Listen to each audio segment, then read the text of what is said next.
Well, the German government says it wants to implement European rules on asylum more strictly.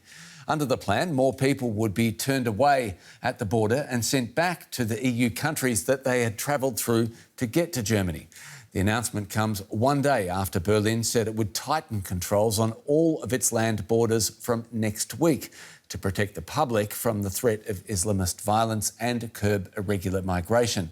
Germany's neighbours and the EU have criticised the move. German police carrying out random checks on the border with Austria. Sites like this will become more common from next Monday, as tighter controls come into force on all of Germany's land borders. But the new measures are already under scrutiny from the European Union. The Commission position is very clear.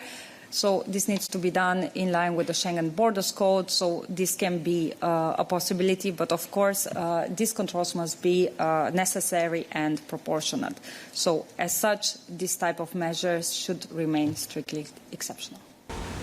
Neighboring Poland found harsher words for Berlin's new restrictions. These kind of actions are unacceptable from Poland's point of view. I have no doubt that it is German domestic policy that has led to this hardening and not our own policy against illegal migration at our borders. The German government is under pressure domestically after a series of Islamist-linked terror attacks, including a knife rampage in the western city of Solingen, which killed 3 people. The suspected attacker was a Syrian asylum seeker, slated for deportation to Bulgaria, where he had already registered for asylum. Germany's Interior Minister Nancy Faeser defended the new measures. We also need the ability to turn people back at the external borders, which is why we believe we must continue to take action there. This is absolutely necessary in order to further reduce irregular migration. For the government's political opponents, the temporary restrictions don't go far enough. The Conservatives, the far right, and the far left want a harsher crackdown in what is shaping up to be one of the hardest tests yet for Berlin's shaky governing coalition. Well, migration was also the dominating topic in the most eagerly awaited parliament debate of the year in the German Bundestag, the so-called general debate. It's the highlight of annual budget negotiations. However, parliamentarians also argue about the other major issues, such as Russian aggression in Ukraine and the rise of the far right. In keeping with tradition, the opposition opened the debate attacking policies that included the handling of immigration. Chancellor Olaf Scholz then defended his increasingly unpopular governing coalition. Now, here's what Chancellor Olaf Scholz had to say during the general debate. Let's listen in. The fact that we have had economic growth in the last 20 years, that we have managed to make our country economically successful in recent years, has to do with the fact that many women and men from other European countries and from other countries around the world have contributed their talent here and have ensured that the economy is moving forward. There is no country in the world with a shrinking working population that has economic growth. That is the truth we are confronted with. Now, the leader of the biggest opposition party is the CDU, that's Friedrich Merz. Here's what he had to say on migration policy. Between 150,000 and 200,000 skilled workers leave the Federal Republic of Germany every year. We have an exodus of skilled workers from Germany who simply realize that they no longer have sufficient opportunities with their skills and capabilities here in Germany and are leaving the country.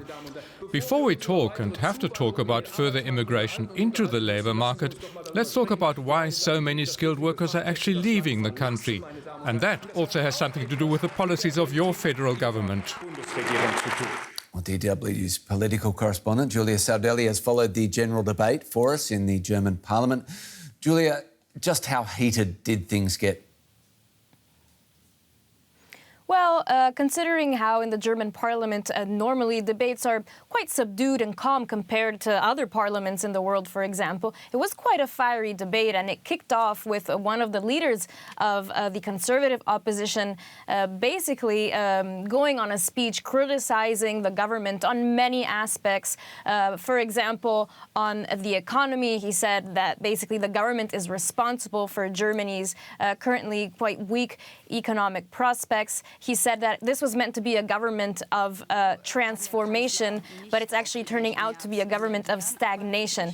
But then, obviously, the topic of migration was discussed. This has been at the top of the political agenda for months now. And there, too, the opposition criticizing the government for not doing enough. It says the government is hesitant, the government is inactive on taking a tougher stance on irregular migration. Here's when we then saw the response from Chancellor Olaf Scholz, who did talk off script today, and we do see some more fiery, enthusiastic speeches coming from Olaf Scholz when he does go off script. And we saw also from the soundbite we heard earlier, Scholz defending and supporting the fact that the German economy has also been traditionally strong because of the contribution of migrants to the economy. 25%, 1/4 of the German population has a migration background. But he also did make a point to say that the government has done and is doing a lot to counter irregular migration. It has toughened rules to make it easier to expel people, for example, whose asylum request has been rejected. And he's trying to make clear that the government is not a lame duck, that it is doing something in this debate. Julia, yesterday there was a failed attempt by the government and opposition to work together on migration. Where do they stand today? The positions have not changed. Olaf Scholz has said that the government is, his door is still open to discuss the issue with the opposition, the CDU. The CDU leader, Friedrich Merz, has said they don't find the proposals of the government to be satisfactory, so they do not want to work together on that. But we must say that this is also politics at play here. The topic of migration has been used by Friedrich Merz and his CDU party to really attack the government heavily in the last few weeks and months. And this can also be seen as an attempt by Olaf Scholz and his government to take back that argument from the opposition and try to work things out together. And it seems like Friedrich Merz is not ready to give that argument up. And on the topic of Ukraine, what did parliamentarians have to say?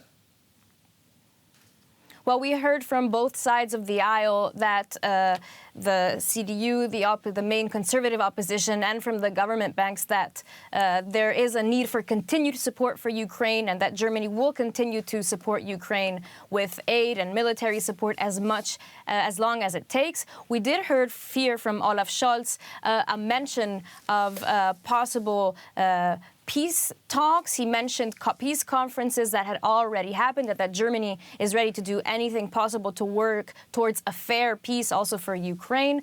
And he had mentioned already last week that in discussions with Ukrainian President Volodymyr Zelensky, it emerged that they would be open to a peace conference which would include Russia. And here we saw the opposition with Friedrich Merz saying that is actually not the time to talk about a peace conference, that would not bring Putin to actually consider peace, and that the only way that Putin might actually put an end to the war is if he understands that there are no prospects with further military action.